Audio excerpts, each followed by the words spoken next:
فَلْيَنْظُرِ الْإِنسَانُ مِمَّا خُلِقَ. اب بندے کو اللہ اس کی اوقات یاد دلا رہا ہے. بعد میں بندہ اپنی اوقات بھول جاتا ہے نا کہ جناب میں تو پھر میں یہ میں جو ہوتی ہے یہ بندے کو مروا دیتی ہے.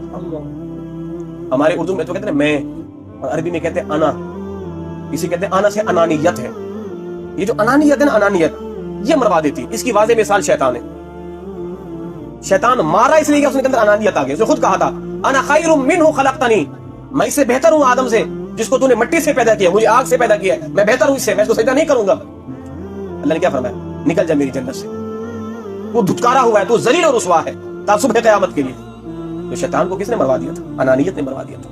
ورنہ شیطان کی کم اس نے نیکیاں نہیں کی تھی، اس نے کم عبادتیں نہیں کی تھی، مگر مرا کہاں پر؟ مار کہاں کھا گیا؟ جہاں انانیت آئی. میں ہو کہ یہ کروں؟ نہ پھر اس نے مروا. جو میں ہے نا یہ مروا دیتی. تو اللہ بندے کو اس کی اوقات یاد دلاتا ہے. فَلْيَنْظُرِ الْإِنسَانُ